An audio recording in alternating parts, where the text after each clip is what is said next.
Hello, welcome to Paris Drake Incorporated. We like to call it Paris Drake Inc. and I am Paris Drake. I am coming to you today. I'm going to read some excerpts from the book, If You Knew Better, You Do Better. This is my brand new contribution to the world. It is again called If You Knew Better, You Would Do Better, Handbook for Women. And my company, my publishing company, and actually entertainment company would be Paris Drake Inc. Our motto is changing lives, one book at a time.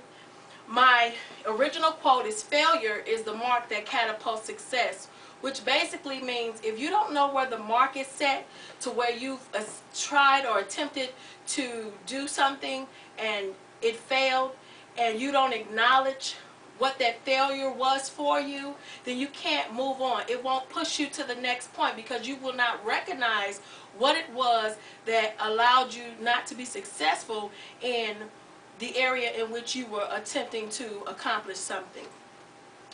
Today, I'm going to read you an excerpt from the book. Also, this book supports breast cancer awareness. And what you will find in the back of the book, it bears the BSE from the Susan Komen for the Cure Foundation. And what it does is it teaches you women how to properly do a self-breast examination. And it has more information on that, as well as you can visit Susan Komen for the Cure at their website to get more information on breast cancer and how you can prevent and save lives from early detection. What I'm going to do is, again, read you an excerpt from one of the chapters. There's several chapters to choose from.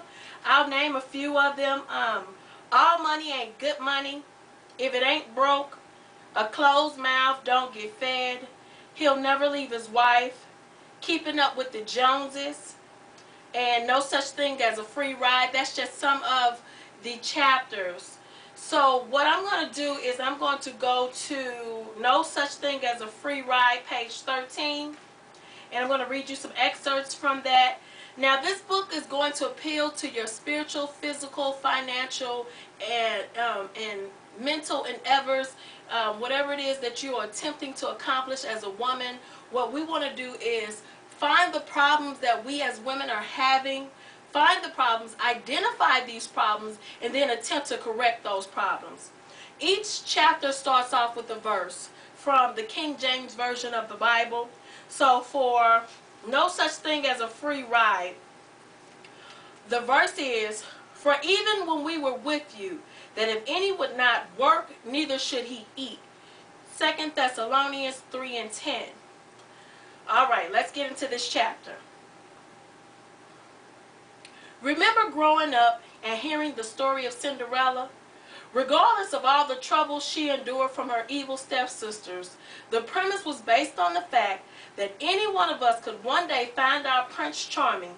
He would place our foot in this beautiful shoe, whisk us away in his horse and carriage, and we would live happily ever after. Well, why is it that no one ever tells the end of the story for the 21st century audience? Why does no one tell us that Prince Charming more than likely went into debt purchasing that beautiful Jimmy Choo shoe, maxed out his credit card on the horse, and took a line of credit out for the carriage? No one tells you the part about how you would eventually have to get a second job to support Prince Charming while he goes to medical school or barber college.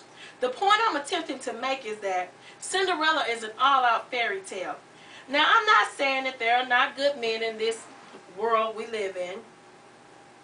But, however, with the way the cost of living has increased, who could afford to live comfortably on one salary? This means that you would have to further your education, find a job in the field of your choice, and possibly even work while you're getting that education.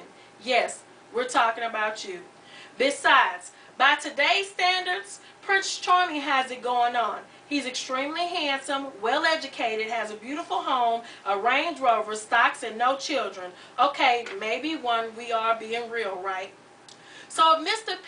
PC, Mr. Prince Charming, is such a good catch, then what would he want with an uneducated, unemployed, gold-digging sister who spends the rent money to get her hair done and go out on Saturday night? See, it was okay when Mr. PC was going into debt to win his princess, but his princess only got him deeper in the hole. How can you possibly maintain and build an empire when his princess, or queen for that matter, does not know how to write a check, only spend one? Oh, she can brief you on the latest Louis Vuitton handbags, the newest Mercedes-Benz, and even the latest dance craze. So you feel he should be lucky to have you. Please. You must have blown a gasket. The truth is, you must be the change that you wish to see. If you want a Harvard or a Morehouse graduate, then you yourself must be a Yale or Spelman graduate. I can never understand for the life of me why people do not get themselves educated. If you're struggling like I was in college, the government will pay for your education with student Pell Grants, and there are all types of scholarships and student loans to assist in funding your education. This is also true at your place of employment. There is no way the lady from Human Resources is going to come knocking at your door and offer you the corner office overlooking the lake without some preparation on your part. Now, I'm not telling you how to get a job. I'm not an employment expert, and this is not that type of book.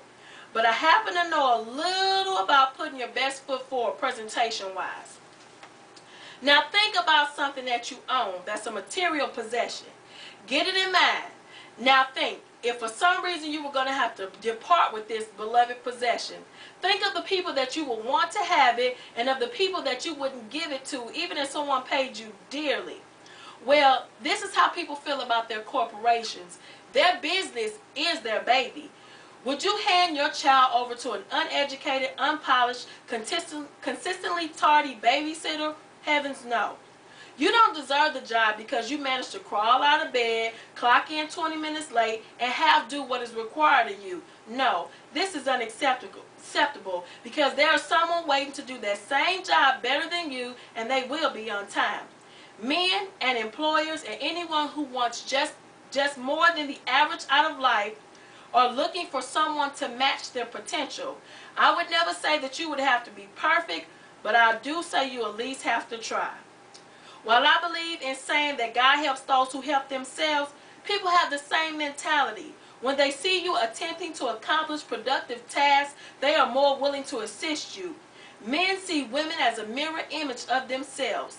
Employers see employees as competition that they would be proud to take their position as they move up the corporate ladder. Most importantly, you must see yourself making positive change in your life, realizing that anything worth having is worth working for. Someone has told this society that you can get something for nothing, which is just not true. Whatever your dreams are for yourself, they are more than attainable. With a little motivation and effort, you can make anything happen. And remember, there is no such thing as a free ride in a fancy car. That is one of the chapters in the book, and I am so elated to share this information with you all. You can find this book at Barnes & Noble Help Desk. You can order it from the Help Desk, Amazon.com, or you can even go to my website, www.parisdrakeinc.com. That's www.parisdrakeinc.com.